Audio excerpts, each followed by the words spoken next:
I wanted to start out with thanking everyone for joining me on Tuesdays and Thursdays with the live stream. It's been going really well. I did a surprise stream on, I think it was this past weekend, and it's Ori and the Will of the Wisps, which I've really been enjoying playing with y'all. So I will see y'all every Tuesday and Thursday live on Twitch playing Doom, and then a couple hours later I'll switch over to going live on YouTube. Anyway, so back to our topic for today. Oh yeah, Merry Christmas. Hope you like the tree and all that jazz. Set up the room for y'all. So, our topic today is dating as a transgender woman and also for men who are dating trans women, like what steps you should take on both sides. Expectations, realistic sort of expectations, and whatnot. So, today I am actually going on a date. I will be going on a date tonight with someone off of a dating app. And he is pursuing me, so we'll see what happens. He's an architect. He seems very nice and he's got his life together and seems like it's going well so far. We'll find out later tonight. So I decided, why not record my video today? It's the one day I don't do live stream and in the mindset right before I go on a date. So the first topic at hand is for trans women. And I wanted to discuss, there are a lot of course, we've gone through a lot. I've been transitioning since 2007. And I have been dealing with dating a lot of men and how there's a lot of chasers. And for those of you who don't know, those are men that see us as a kink, as a fetish. A lot of them are very submissive to trans women, or they can be dominant. It goes either way. There's no real, but a lot of them are mostly submissive. But it can go either way. So, and there's a lot of men who want to chase trans women. They always want the next one and the next one and the next one. And it's a fetish and whatnot. A lot of them are married. A lot of them are with someone, and they do it on the side. A lot of them travel for work, and they will pay vast sums of money to try and get with a trans woman. I mean, my DMs on my social media are full of chasers, and of course I usually just laugh at them because it's silly and it's stupid.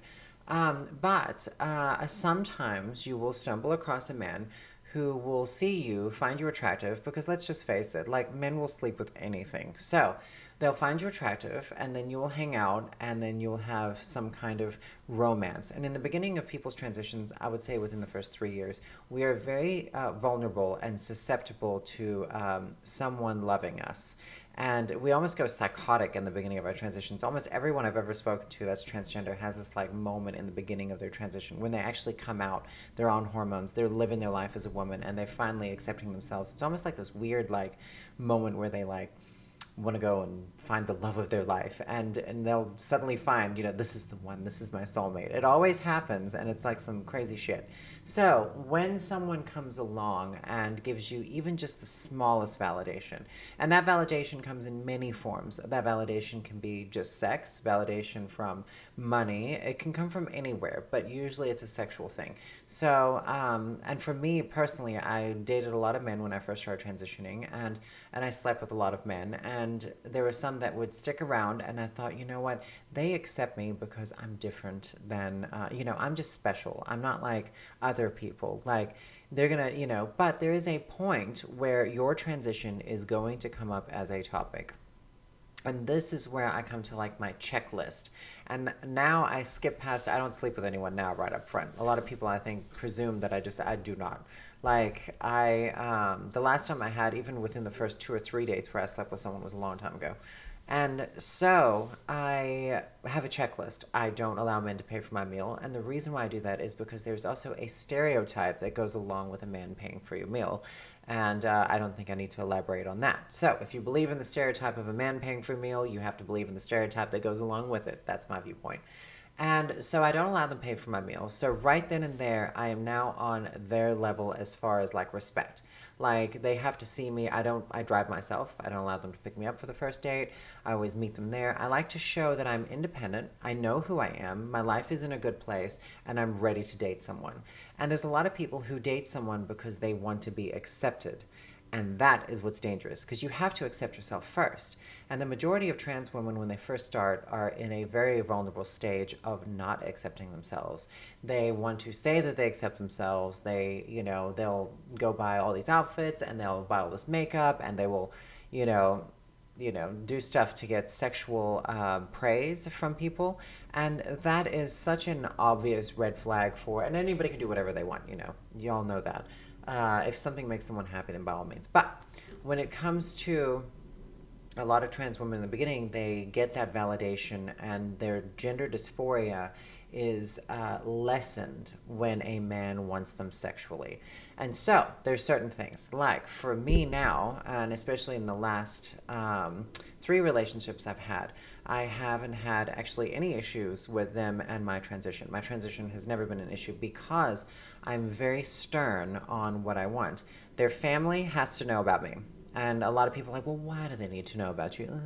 Aren't you a woman anyway? Yes, they do. Yeah, we know that.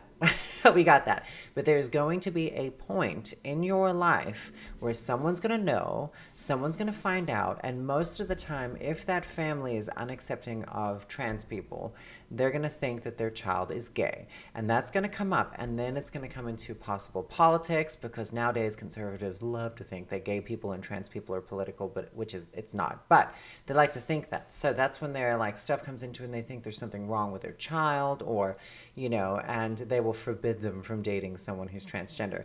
And that to me is pure insanity. So we are all individuals, and we can all do what we want. So whenever I date someone, I'm like, look, you're either going to accept me as a trans woman, and you are going to support me being a trans woman, because it is important to accept yourself for who you are. I know that I'm a woman. I don't need other people to validate me. However, I also know that I'm a trans woman, and I also see that as a strength, not a weakness. And so the moment I saw that as one of my vital attributes for all of the things that I've accomplished in my life, it has given me the need to be strong. It is an instant bullshit detector when it comes to people. And I can see people, like, the moment they find out I'm transgender, or the moment it comes up in a topic, I can read them very quickly. And that is, there's pluses and negatives to everything in life. And being trans, you are a bullshit detector. Now, if you choose to ignore those signs from a man that's treating you or just sleeping with you all the time, but not really like, because sex only lasts so long where it's going to validate your gender dysphoria. Then you're going to get to the point where, you need to have a Sunday brunch with them, with their family, or you're going to need to do something like that. And how they respond is incredibly important. And so there was an ex of mine who dated many girls after me, and I kicked him to the curb because he didn't accept himself for liking trans women. So trans women need to accept themselves for who they are, but the men who like trans women have to accept themselves for liking trans women and be okay with that. And also don't care what their family thinks. Those two things go hand in hand. And so I've kicked that guy, for example, I kicked him out and immediately. I was done. Like, once I realized that he was ashamed of me and he didn't want anyone to know that he was dating a trans woman, I was like, bye bye, see ya.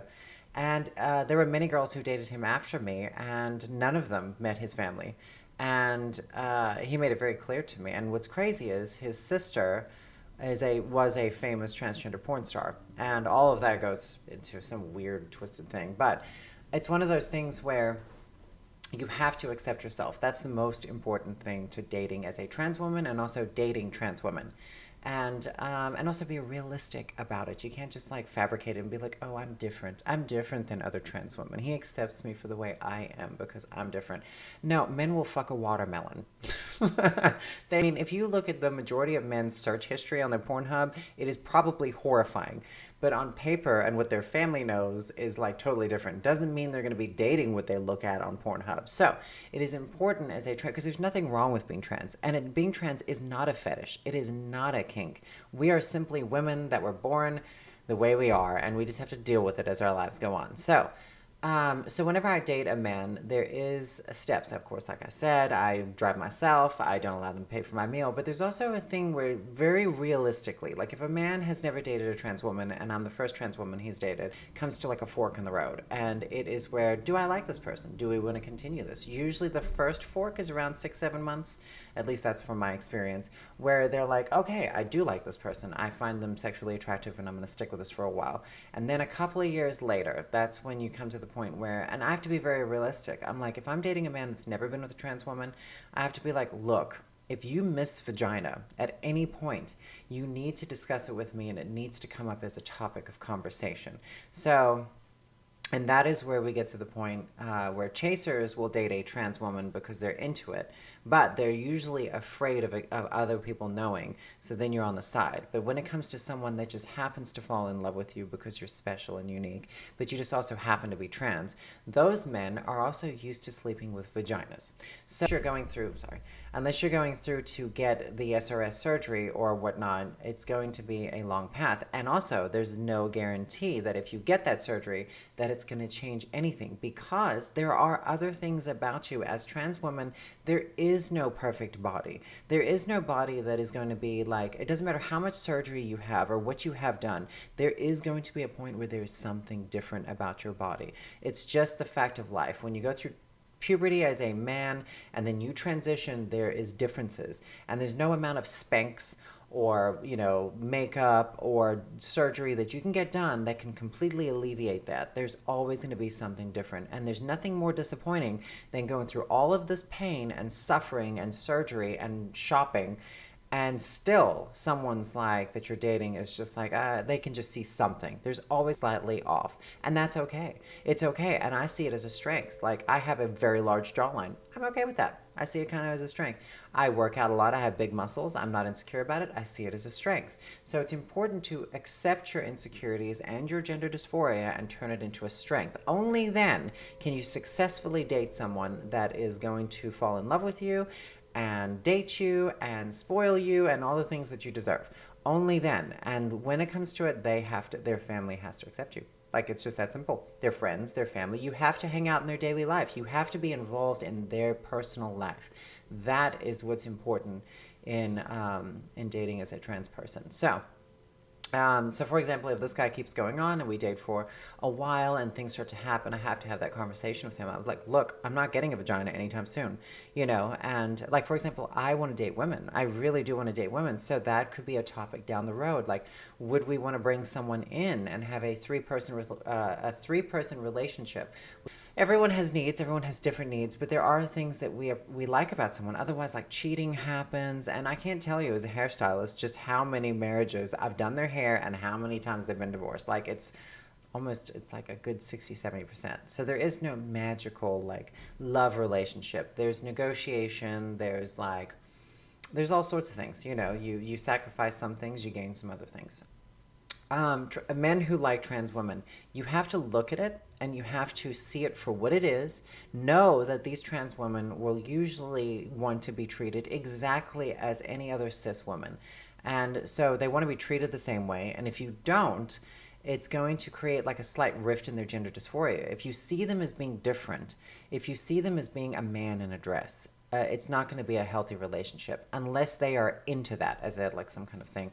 I just don't know many trans women that want to be seen as a man in a dress. So do you want to have a personal, emotional relationship with a trans woman?